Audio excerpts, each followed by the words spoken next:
कली काल में मां नर्मदा की इतनी असीम कृपा है। यम यम चेतन्ते कामम तम तम प्राप्तनोति निश्चितम।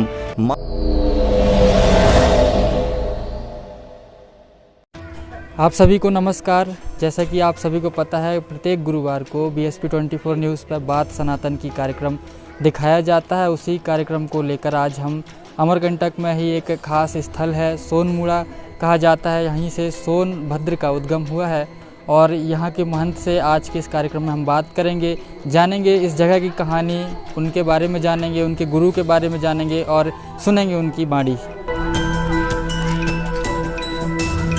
जैसा कि आपको भी जानकारी होगी, हमारा प्रत्येक गुरुवार को बात सनातनी कार्यक्रम चलता है, उसके बारे में क्या कहना चाहिए?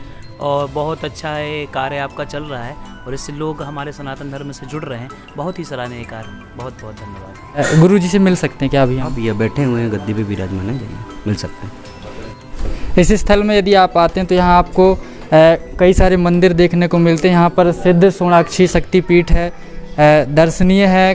प्रतिदिन हजारों की संख्या में श्रद्धालु यहाँ पर आते हैं और यहाँ दर्शन करते हैं। सीधे लिए चलते हैं आपको गुरु जी के पास और सुनेंगे उनकी वाणी और क्या कहना चाहेंगे वो आज। जैसा कि हमारा कार्यक्रम बात सनातन की, यहाँ आप देख सकते हैं कुछ महात्मा बैठे हुए हैं जो कहीं ना कहीं आशीर्वचन ले रहे हैं। तो बात सनातन की कार्यक्रम के तहत हम आ गए हैं। महंत जी हमारे साथ हैं, नर्मदा पुत्र भी उन्हें कहा जाता है। सबसे पहले स्वामी जी, हम आपसे जानना चाहेंगे कि दर्शकों को आप थोड़ा अपने बारे में बताइए। जैसे सोनाक्षी शक्तिपीठ सोनमुड़ा सोन औषधि संस्थान के जो है मैं अध्यक्ष भी हूँ और इस आश्रम का महंत भी हूँ। मेरे को ऐसे गुरु की कृपा से हमारे कई पीढ़ी गुरु परंपरा के जो है राजवैद्य रहे और उनको राजवैद्य की उपाधि भी मिली। और आज जो है गुरु जी की कृपा से, मां नर्मदा की कृपा से, हमारे पूर्वजनों माता पिता की कृपा से ये मान के चलिए कि मुझे भी हासिल है और राज वैद्य की दर्जा भी मेरे को शासन प्रशासन के द्वारा जो है हासिल है, प्राप्त है।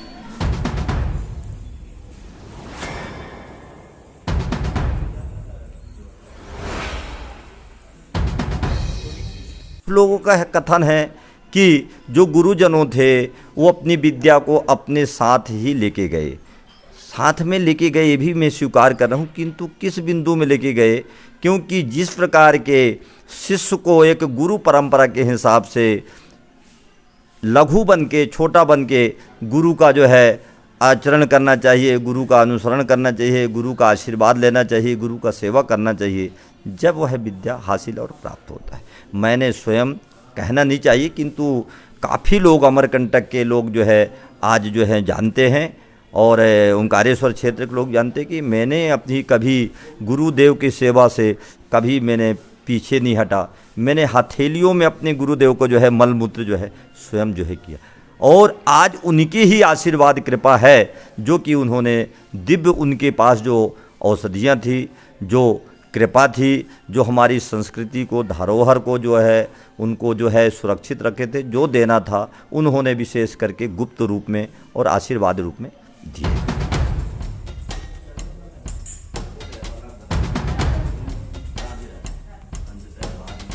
नर्मदा पुत्र आपको कहा जाता है, इस पर क्या कहना चाहेंगे? नर्मदा पुत्र का कहने का विशेष करके आशय ये है कि स्वयं प्रत्यक्षदर्शी जो है, क्योंकि मैं मध्य प्रदेश के अंदर ही पहले पूर्व मंडला जिला पड़ता था, सहपुरा के पास ग्राम बांकी का मैं रहने वाला था और चतुर्थ पढ़ के मैंने जो है 5वीं में पढ़ता था। उस समय मेरे समय कार्य में जो है कि दीपावली, दशहरा से लेकर दीपावली तक जो है 24 दिन की छुट्टी होती थी। उस छुट्टी काल में मेरे को मां नर्मदा ने स्वयं प्रेरणा दिया कि बेटा तू मेरे साथ चल।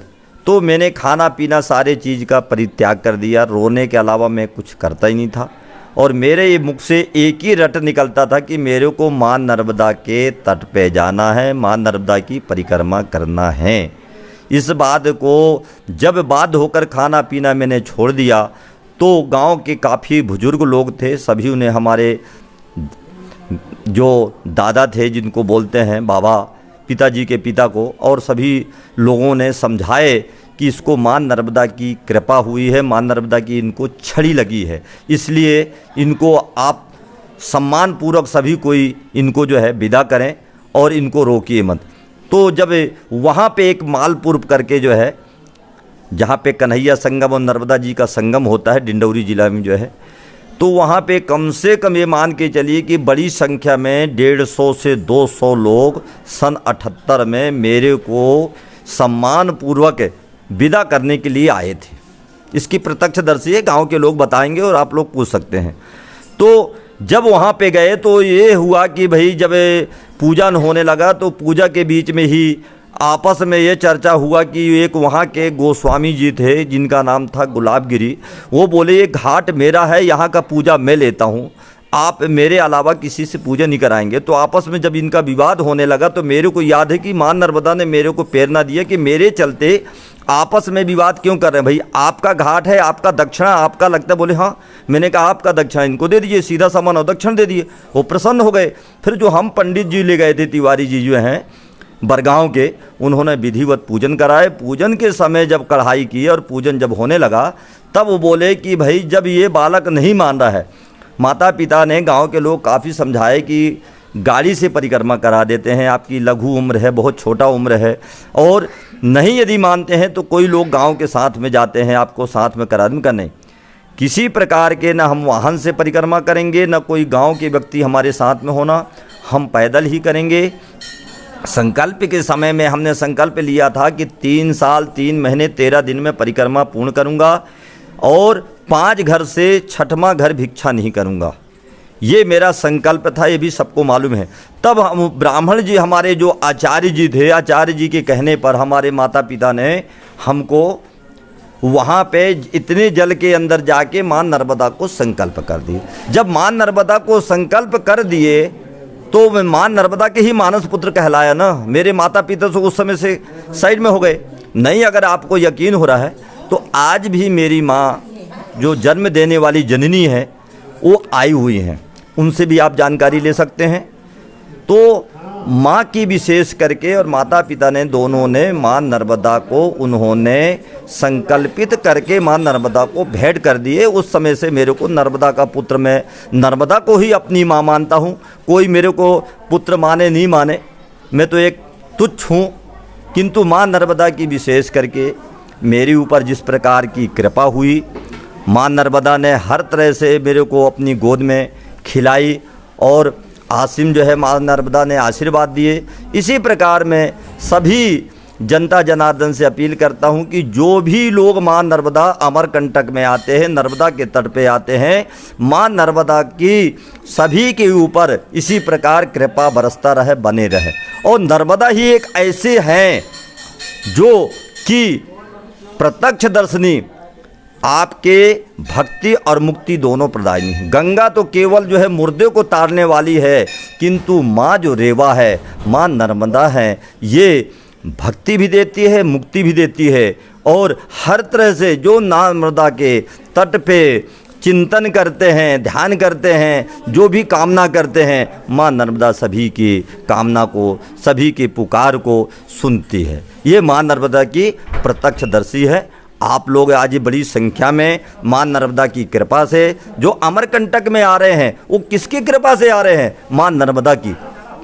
और माँ नर्मदा की इतनी प्रत्यक्ष जो है कि संकल्प मात्र से लोग, कितने बांझ माताएं की गोद भर जाती है, कितने जो गलित कुष्ठ रोग जो हैं उनको मैंने अपने आँखों से देखा हूँ, सैकड़ों की संख्या में उनके कुष्ठ रोग दूर हो जाता है। कितने असाध्य नासूर जो कैंसर रोग हैं, ऐसे लोग भी माँ नर्मदा के संकल्प मात्र से चलते चलते उनकी जो है कष्ट दूर हो जाती है और रोग से मुक्ति पाते हैं।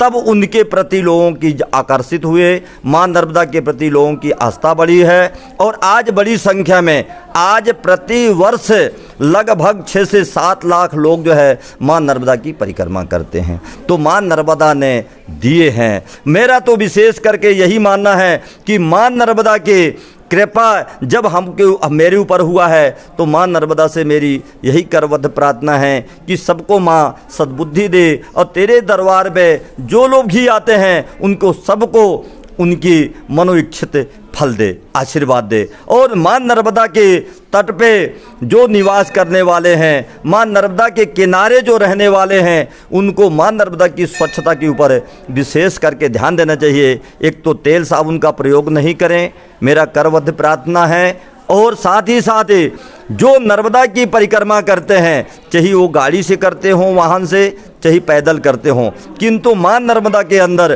प्रवेश करके गूंज कर स्नान नहीं करना चाहिए, क्योंकि अपनी दूषित शरीर से जो पसीना इत्यादि जो है गंदगी है, वो माँ नर्मदा के ऊपर नहीं डालना चाहिए। मेरा यही अनुरोध है, क्योंकि माँ नर्मदा का जल लेकर बाहर स्नान करें। गंगा में तो स्नान करने के पश्चात दान करने पर फल मिलता है, यमुना 3 दिन देती है, 3 दिन में, सरस्वती 7 दिन में, किंतु माँ रेवा के तट पे, माँ नर्मदा के तट पे जो पेड़ पौधे लगे हुए हैं, जो वनस्पति लगे हैं, उनके दर्शन मात्र से वह फल प्राप्त होता है। इस प्रकार की माँ नर्मदा प्रत्यक्ष माँ नर्मदा तरन तारिणी है, यह जीवन दायिनी है।